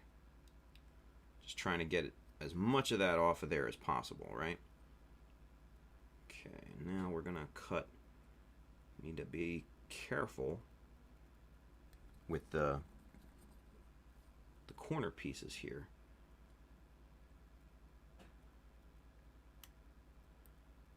There we go. That pops right off there. Just go back a little bit and just make sure that's nice and flat. And we'll come back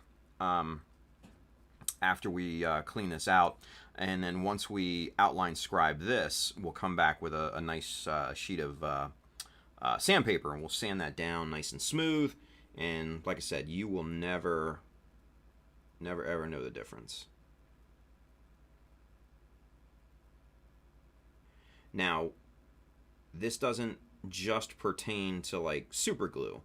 You can do this with, you know, like Tamiya. You know, if you got squeezed out from that, obviously let it cure fully.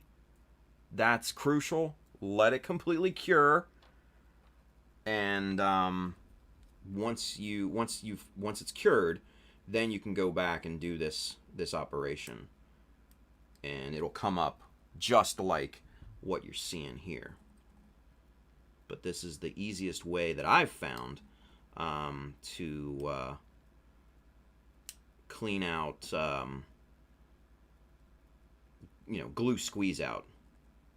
Obviously, other than don't have glue squeeze out, but it's not always feasible, unfortunately.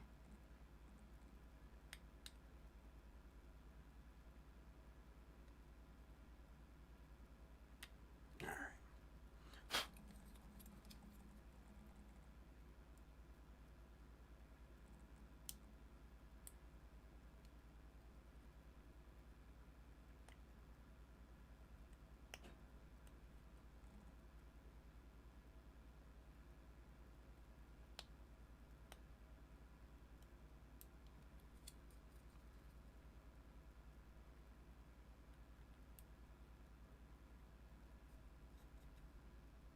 All right, so there's 3/4 of this nice and done. We'll go down this side, and then we'll probably just call it quits for the night, because it's already midnight.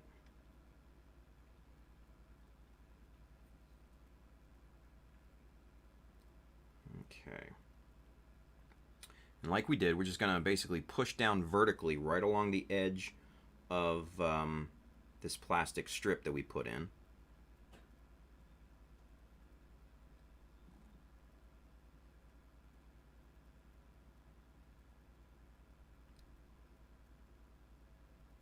And then we'll come back and make our horizontal side cuts.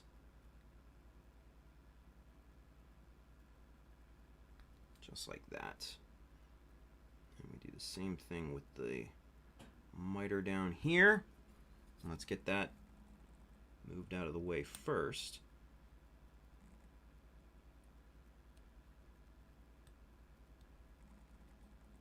And be very, very careful when you're making your horizontal cut. Try your very best not to let that blade slide underneath of the piece, because you're going to risk popping that piece up. So keep that in mind. Alright, so now let's come in here and finesse this glue.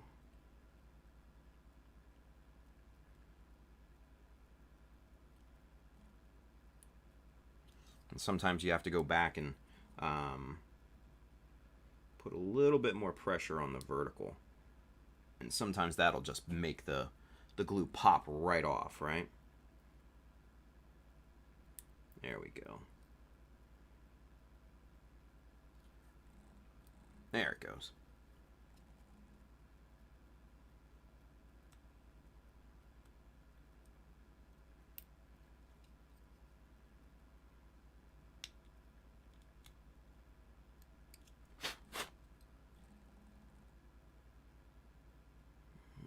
Okay.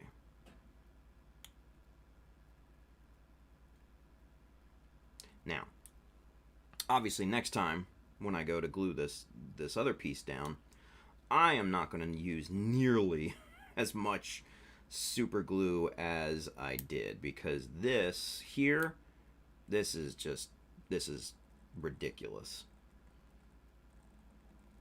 If I did this 8 months ago, I have no idea. I wouldn't have done this 8 months ago. Let's put it that way. But again, you know, it's all about getting the mojo back, getting the sea legs back, right? And that's what this is.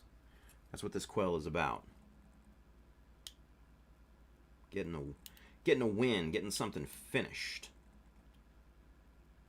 and then getting the skill sets honed back to a point where I'm ready to work on the GBWC build again, right? So that's the idea. So anyway, so this piece is now completely cleaned, nice right angle all the way around, and that's ready for perimeter scribing. So we'll do that next time. Okay, we'll do that next time. Anywho, let's get caught up real quick with the chat. Yeah, and let's see. Brandon says, I've seen the action bases used in a similar fashion build. Kind of a cool look. Yeah, mounted to walls and everything, right? Joseph Dempsey says, Florida would be nice except for the alligators and sinkholes. Wow. Let's see. Brandon says, and snakes and meth heads and crazy people. Right? Brandon says, anytime there's something crazy on the news, it's usually in Florida. Yeah. Sam L says, Florida man will protect us. Bill says, my idea, Brandon, was to get a metal plate and attach a granite tile. Ooh. Add some painted details and make it look like the suit is flying through a canyon. Ooh, interesting. I like it, Bill. Miguel says, do you at some point fill in the gap created by the bend, or you leave it as is? So the bend is completely filled in already, Miguel, because the super glue, like I said, is an amazing gap filler. And we didn't put a sharp bend on this. It just kind of bent gradually, so it was more curved. So we kind of formed it to that natural curve anyways. But even if there was a hollow point under there, the super glue fills it in as a natural filler anyways, so we don't have to worry about it. Thus why I think super glue is the perfect filler for any situation where you would use like a surface putty or something like that. I threw away my surface putties because I don't use them anymore. I never did, and they just collected dust and dried out, some of them even. So I just tossed them in the garbage. I was like, this is ridiculous. So no, filling in minor gaps, cracks, voids, pre-filled, mold indentations, things like that. That's when super glue is absolutely perfect. And that's why I use it. So yeah, good question though. Mike Skyers has got an official question though. We have a question. He says, Child of Mecha display case when? Oh, God. Don't tempt me. I do mess around with woodworking, so don't tempt me. That would be amazing. That would be my second job, basically, though. Bill says, Miguel, he will probably fill with super glue, then sand to shape. Oh, you mean like up yonder here? If you mean up here, we're gonna continue this over. We're gonna cut this to the bevel, strap this over, and contour that to till it fits. Yeah. Let's see. Zach says, Tim, that setup was great. I'm going to show you the method for how to clean up this excess glue. Cut it away. Right? Hey, whatever, man. I didn't mean to put that much glue on there, but I did. Brandon says, all right, everyone, I'm falling asleep at my desk. Time to hit it. Night, everyone. Thanks. Another great stream, Tim. Thank you, Brandon. Appreciate it, buddy. Let's see. Joey Samsky says, all right, everyone, I'm going to call it a night. See you tomorrow. Good night, Sarge. Appreciate you. Gamerbud, yeah, I tried scribing today after not doing it for months, and now I'm using lots of super glue to fill it in and sand it like it never happened, right? It does work. Gamerbud says, not that I was good at scribing to begin with. Hey, you were getting there. Goalie's there, Mr. Carl over there on Twitch. It says, have a good one, Tim. Thank you, Carl. Appreciate it. Yeah, we're going to wrap this one up here too, you guys. Let's go camera one, and let's do the outro here, right? So, like we said in the top of the show, if you are interested in any of the tools and materials that we have here, there's an Amazon link in the description on all of the platforms. Go hit that up. Patreon is now open. Go and pledge there if you are so inclined, if you like what we do. And you get some nice perks in there too, right? And I think we might have gotten enough people tonight to do the first giveaway. So every 25 patrons that sign up, we'll do a giveaway. So that's a kind of a cool little thing there. But the tiers have some great, some great perks and everything there. So if you have the means and you want to support, I highly suggest it. Other than that, the store is open. You can get one of the awesome Ace Pilot shirts. This is one of them, the Lido Wolf. You probably saw the other ones in the pre-roll and the side ads on camera 2. There's like 22 to select from, and they're awesome. They're my new favorite shirts. So go hit those up as well. And if you are interested in tools, materials, model kits, Mecha Decals, sheets 1, 2, and now 3, go hit up our good friends right down here, USA Gundam Store. Adam and the fine folks are going to definitely have what you need. Now, we're going to be back here on Wednesday, birthday eve for me, and then Friday night's going to be a fun-filled night of Mechanism. So that should be fun. Maybe celebrate my birthday on Sunday or Friday. I don't know. We'll see. But yeah, Thursday's my birthday. And also too, the housewarming thing wish list is still open. So many people got stuff off of there, and I am like just blown away by that. So if you're interested, in sending like a virtual housewarming present or whatever, link in description. No pressure, only if you have the means. But it's appreciated if you do.